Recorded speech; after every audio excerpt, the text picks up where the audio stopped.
All right. Make everyone laugh, you son of a bitch. No. We should also talk about Nick Bertucci, the corpsman that wrote a book, published, and he's going to be on. Yeah, get ready for that. Yeah, it's a good book. It's called Rolling Through Afghanistan. It's his account of being a corpsman attached to LAR in Afghanistan. He was in Iraq as well. Yeah, you're finishing up the book. I got to finish it up, and then we're gonna have him on. 20 years later, I'm still pissed about Okinawa. I got promoted to Lance quickly, first 6 months in the fleet or something like that, and I paid for that. Well, what's that? Of course I got that, but you got to take that stuff, which it's important. Part of it. Again, it wasn't so bad, you know. It's just welcome to the team, and we're going to give you a little pain. Right. So we get to Okinawa, which is a tropical island. It's awesome. I really had a good tour there, but it's also can be treacherous and a pain because Jungle Warfare Training Center is there. I didn't even realize I was coming up on corporal pretty quickly, E4, and that's a big deal. Then you get your blood stripe, you're an NCO, and you know it's a hell of a step. And we got a new platoon sergeant, Big Daddy Reeves, Staff Sergeant Reeves. He's the poster boy for like a drill instructor, the big jaw, you know, just the way he talked, big guy, man, pushing 315 and yelling at people at the same time, you know, tear through everything, give him an MRE, he like put the whole in his mouth, wrappers and all, that kind of guy, you know, like Charms. Everyone hated those candies called Charms. He'd just take them all out and put it in like a chew, the whole pack, and then dump coffee in there too. And I'm like, okay. We go out to JWTC. Everyone called it J-Dubs, Jungle Warfare Training Center. And it's like a 3-week deployment. And even as a tow gunner, we all have to go through J-Dubs. And it's good training. I mean, you go down there, you're doing forward rappelling. There were some Navy SEALs there that helping us with the forward rappelling stuff and everything. But anyway, it's can be an arduous thing. A guy died, man. That's where we lost Foster. It can be treacherous. And it messed with my head because nothing's ever level, man. You're either on a hill or going uphill or downhill. Oh, you know, it's just in the jungle so thick, and there's nothing but habu, the snakes. We get done with this training evolution, and we're going to go back to Camp Schwab. Well, the colonel, Lieutenant Colonel Smith, geek, I can't stand that guy. That's how he talked, man. You know what? I'm the hero. Marines. He comes back and says, no drinking. And, you know, because I know you're all too stupid to handle it. But to me, that kind of upped the ante. Everyone's like, no drinking, huh? You know, and then people somehow get stealth beers and all this shit. So everybody's room's full of beers. So these older guys, short timers, because this is my first deployment, and I'm already a Lance Corporal. These older guys, some of them got passes to go out into town. The more experienced guys. The rest of us staying put, no drinking. But everybody was drunk. The sergeants, every section leaders, squad leader, everybody was wasted. And the barracks are internal there. Like, they don't face outboard like in Camp Lejeune. So everyone's kind of going from room to room. You got any beers? Got any beers? Because there were guys that didn't drink, and they had a card. And you could make them buy their beer limit and take it from them. Yeah. You know, not in a bad way. Some guys just didn't want it. But anyway, this guy had a pass. His name was Martinez. Skinny dude, man. Probably 135 pounds, soaking wet.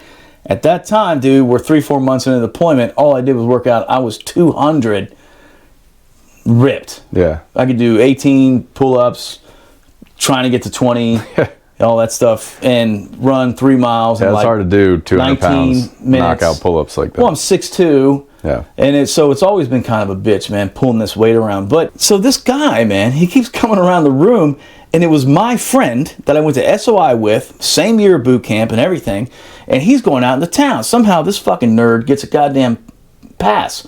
Right. But he's got 8 beers, and they're very valuable at this point. Yeah. And I'm like, Delage, that was his last name. You want those beers? He goes, oh, just give me one. And he goes, you can have the rest, man. I'm going out in town. And I'm like, fucker. So I take him, and this fucking guy is like, don't you touch those beers, Leisure. And I'm like... It was Brewmaid? No, he was just a saltier Marine. He'd been in 3.5 years.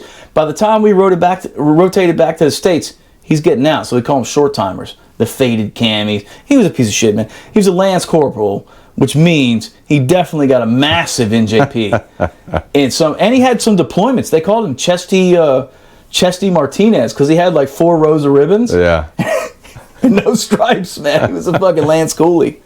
But anyway, so I damn near outranked him, but he was being a pain in the ass. Don't you touch those beers, Lejour. So I'm like, whatever, man. I'm taking these fucking beers. Delage said I could have them. They're his beers. They're not yours. Yeah. And so I'm taking them.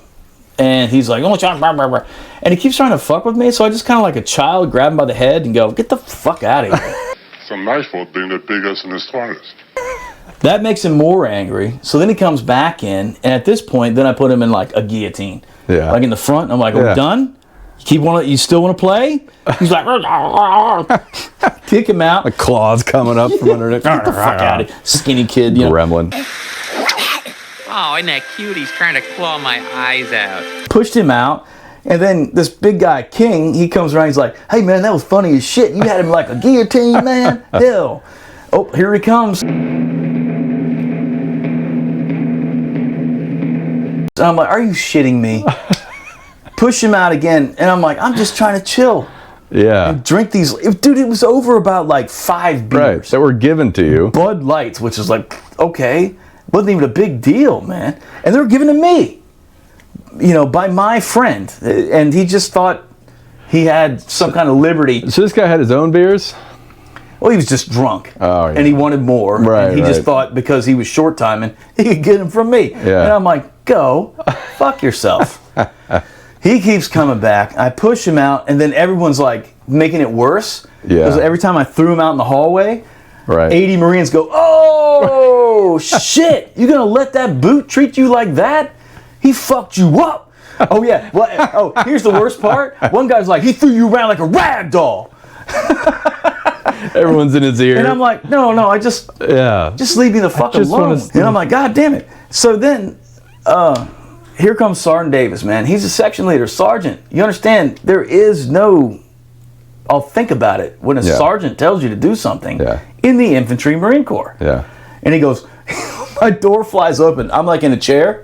I look over and he's like, fucking guess what, Lejour? You're going outside and you're fucking fighting fucking Martinez right fucking now. Yeah. That was his thing. You're like, yeah. And I'm like, hoorah. And I get a little nervous, but I'm like, I'm going to waste this guy. Yeah. But, I was still like, maybe he's got some shit up his sleeve. I don't know. Right. We get out there. Dude, by the time we wind down the steps and go behind the barracks, there's 200 Marines out there. Everyone had tickets before you even found out. Dude, everyone's like... So this guy comes at me and I just... I think he hit me once and I'm like... When I felt it, even my buddies said they heard me laugh. I was like, oh my God. And I locked up with him and I went... just slung him, right? Yeah. All the wind went out of him and I just started UFCing his ass, right? Thack. All I saw was him going like this. And I'm just crushing it. Next thing I know, it's dark, and I wake up in the battalion aid station with a flashlight in my face, and I see gold leaves. So it's the major. And he goes, who assaulted you, Marine? And I'm like, what? I don't even know how I fucking got there. Yeah. And I was just like, what? And he goes, how many beers did you drink? That's the question. I'm split. My lips are split in half. Yeah. And I'm like, what? And he goes, Jesus Christ, he doesn't even know. Major Faust. I get it. He was upset. Major Faust's actually a good guy, but he was just so distraught in this moment. I was like, well, I don't... He goes, you don't even... But he thought it was because I was drunk. No. What happened is, the short timer that I was kicking the shit out of, right when Fournier, God bless him, grabbed me and said, that's enough, Lejour. This son of a bitch got a running start, and he's in uniform. He had combat boots on, and punt kicked my fucking head because I was on top of his boy. Yeah. And he whack. And his name was Corporal Murphy. Rotten hell. He fucking just punt kicked me, and apparently knocked me out cold. I've never been knocked out in my life. That was the first time. Yeah, it doesn't hurt. You just go. It doesn't hurt at all. Lights just go out. So that's why, that made me better for combat later. I was like, dude, if it's anything like that, you're just gone. Right. I just woke up with a guy holding a flashlight. Who assaulted you, Marine? I'm like, what? Did I win the fight? I'm like, what the fuck is going on?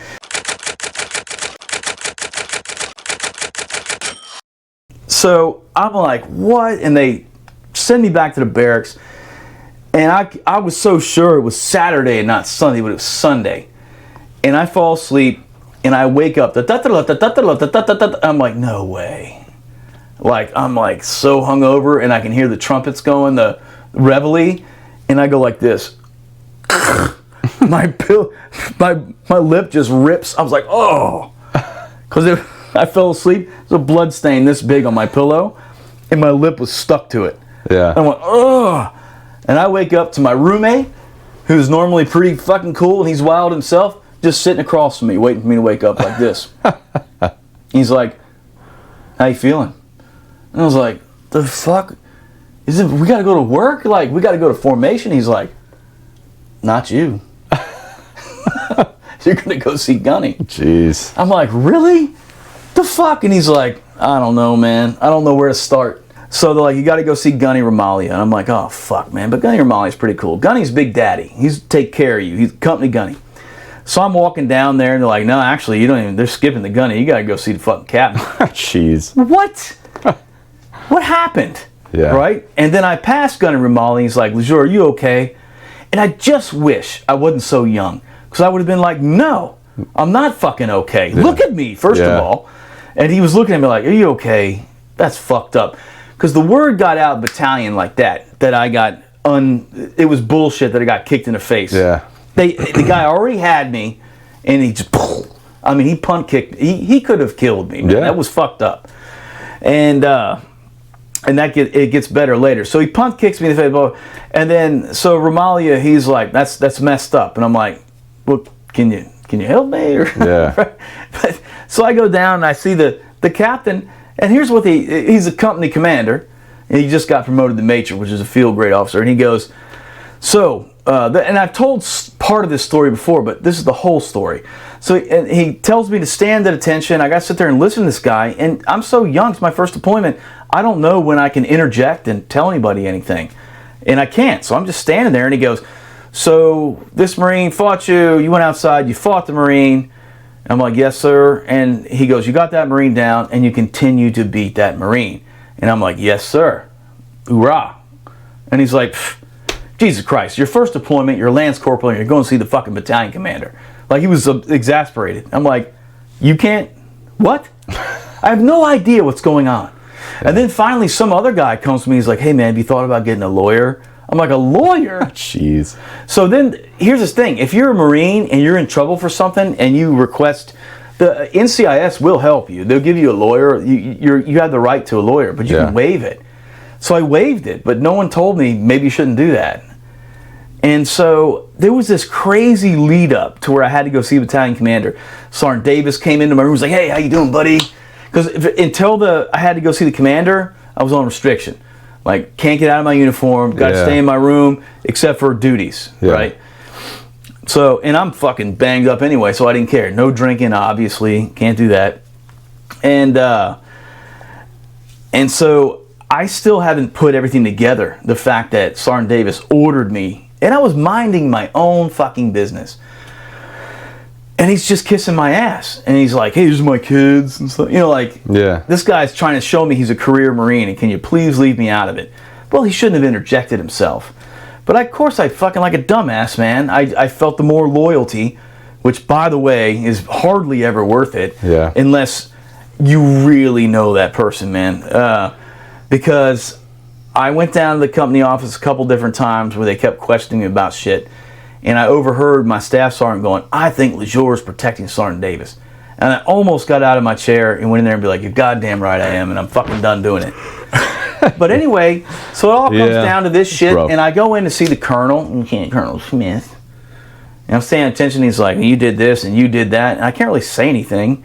And then he goes, do you see any reason I shouldn't give you the full allotted punishment that I'm allowed to give you for this charge? And I'm like, what do you say? You know, and that people don't understand, like, that's huge, man. Like, you have to have your hands behind your back when you talk to a sergeant. This guy's eons above that. He might as well have been a fucking general. And so I'm like, no, sir. And he's like, and he goes, I swear to God, I'll never forget it. He goes, just like it, good because I'm giving it to you. And I was just like, I wanted to come over to the desk and wring his neck. Yeah. But I never did tell anybody what happened. And he goes, so dude, I got 90 days restriction, 90 days extra duty, meaning I could never come out of uniform. I can't go anywhere out of the barracks except for official duty, like training or whatever with the platoon. And at first I could at least go to the gym and swim and stuff, but about 2-3 months into that, they took that away. But it didn't matter at that point. I was so fucking... Everybody knew me, and everybody knew that I took the hit for Sergeant Davis, that people were just like, I know you shouldn't be here, but whatever. And then, so they busted me down. They took rank 2, which really sucked, man. They took me down to PFC 1 stripe. And what really pissed me off out of all that is this fucking 6'3" Sergeant Major gets in my ear and he whispers, and it was like he's been waiting for this moment. Oh, finally. And he whispers and he's like, I'm talking softly to you now, boy. Do this shit again, disobey orders. And I'm like, the fuck you even know about happened, asshole? And you're not even scaring me, you fucking piece of shit. I don't care how big you are. Fucking asshole. Yeah. And you know, he's talking to me like I'm a criminal. I hated that. And that's when I started thinking like, man, I'm gonna come out about this shit. Yeah. But I kept my mouth shut, man, because another scandal opened up where guys had C4 in the barracks. Like they took it from training areas and like, hey, look what I got. Let's do something. Well, that's C4, man. That's not a small thing. Yeah. Like when I told you we snaked some CS powder one time. Right. What the fuck are you gonna do with that? Irritate the fuck out of somebody? I knew guys stole dishes. C4, that'll blow somebody to pieces. This much. If you know how to use it. So it was a big scandal, man. And I got busted down, and it kind of sucked. But then everything changed.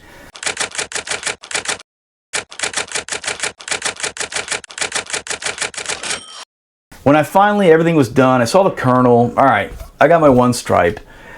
But I was like, fuck all y'all. So in the morning, I pressed my camis perfect. My boots were mirrors. My haircut was everything was perfect. Yeah. And I'm like, yeah,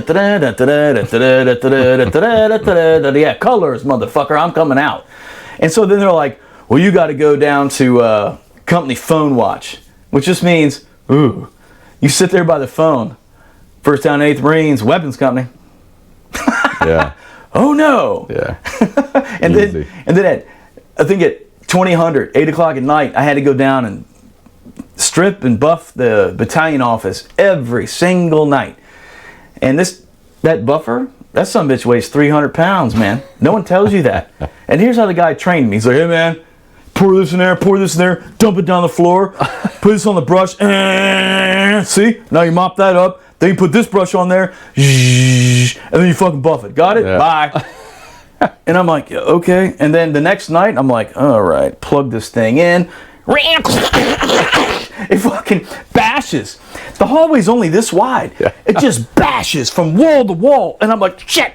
I let go of it, and it goes, sparks and shit fly, pictures fall off the wall. Because, you know, in every battalion office, they got a picture of the commanding officer, the CO, photos everywhere. the XO, all this shit. And I'm like,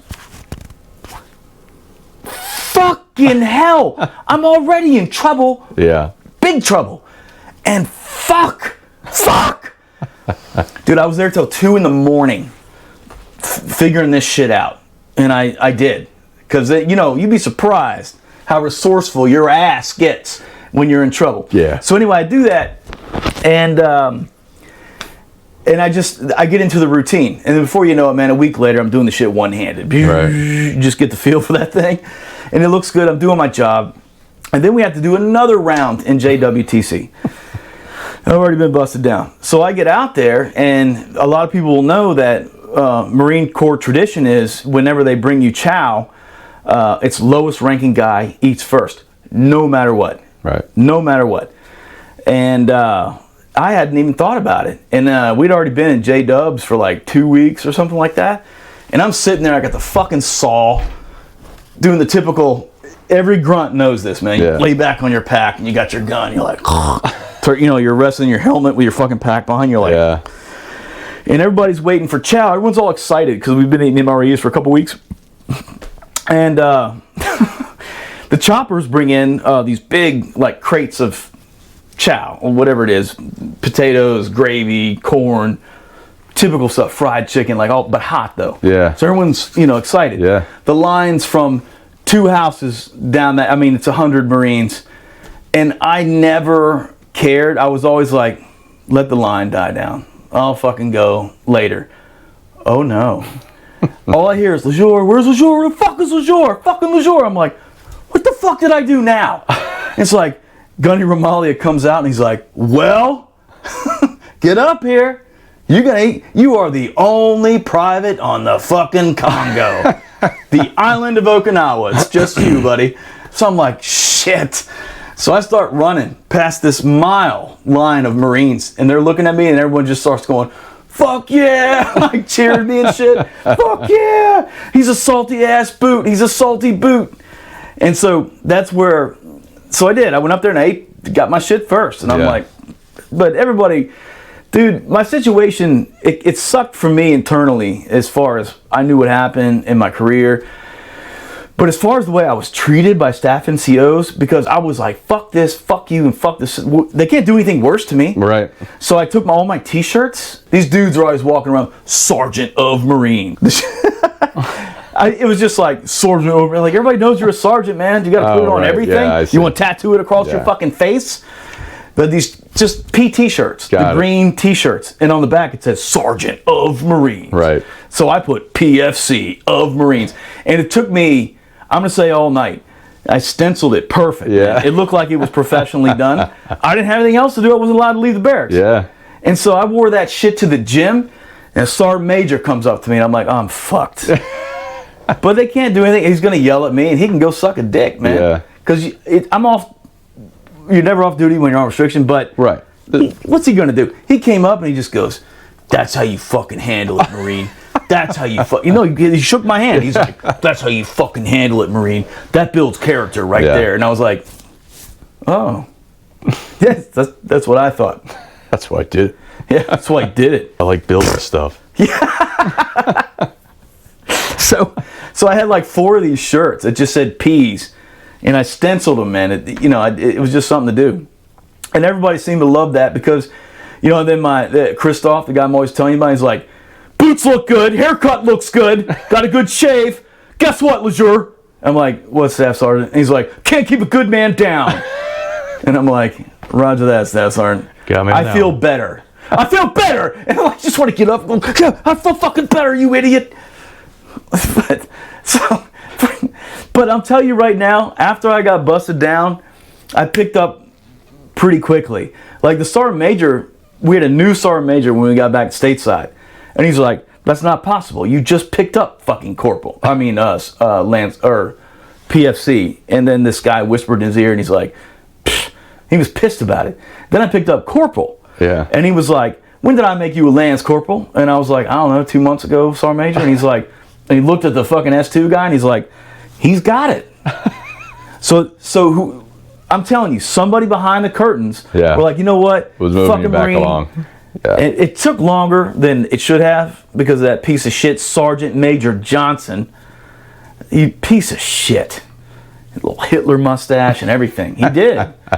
Piece of shit. 1st Battalion 8th Marines, circa the year 2000. Piece of shit. Anyway, I mean, I recovered from that, but it was pretty wild. But so all my friends, especially a guy we called Mr. Beans because he looked like Mr. Bean. Yeah. And so we were friends. And this guy was really smart. He's 0352. And he called me. One time, they started calling me Salty PFC. Then that changed into Crusty PFC. And then that changed into Crusty Peas. Right? And then that just got shortened to Peas. So for the rest of my years in the Marine Corps, I was Peas. That's it. Everyone called me Peas. Even the higher ups, like informally when we weren't in formation or anything like that, they're like Peas. Hey, Peas. But you had to be allowed. You had to earn that though. Like Boots that came behind me, you couldn't call me motherfucking Peas. You had to call me Corporal or Lance, whatever I was. But the guys that were there with me in Okinawa, it's just kind of the way the Marine Corps works. Like it doesn't matter what institution you're with. The group of people will find a way to figure out who's senior to who. Right. Yeah. You'll have 2 corporals. Be like, hey, you can't get in line here. I saw this happen. Yeah. Can't get in line here. He's like, when's your EAS? He's like, September 22nd. He's like, August 3rd. Suck it. And then and the guy literally goes, But the loss. damn it. That's August is before September. Oh, wait. No, he's right. Wait. Yeah. Hey, come back here. So Tricks him. So I thought that was pretty wild, man. That and listen, getting busted down, I don't recommend it or anything like that. Well, it's always something you avoid. Of course it is, but I was always kind of wild, man. Yeah. Now, did I get set up for that? You're goddamn right I course. did. Later on, we went on this death hump in Camp Lejeune. And matter of fact, they relieved the colonel for that because so many dudes fall out and got the torpedo. They stick it up your ass, Yeah. and they put you in an ice bath because this dude was delusional, because getting heat stroke or Yeah, whatever. they bring your core temp down. Dude, there were like a 40-man platoon. There were like 12 of us left. Yeah. And I'm sitting there on my pack. I never got heat. I never fell out of anything. Yeah. And I'm sitting right across from Major Faust, and he's the same way. This guy's a force recon guy, but he came back and took command of our platoon, and he's just sitting there like this, and he looks at me. He's like, "How you doing, Lejour?" And I was like, "I'm pretty good, sir." And he goes, "You're a goddamn good Marine, Lejour. I'd never go have a beer with you, but I'd take you to combat any day." I'll never forget that because he said it in front of everybody. Yeah. And that was probably the biggest compliment you could get from a force recon commander. I was just like, you're right. Yeah, I mean, I want to go kick ass and kill. I can't help it if I get a little rowdy when I drink. Yeah. They push it all the time. Yeah. But anyway, I'm not blaming anybody but myself. Of course. It happened, but I would have never went outside and squared up with Martinez if Sergeant Davis wouldn't have come to my room and said, "You're going outside and fighting. You're farting on Martinez right now." I'll fart on Martinez all day. No problem, Sergeant.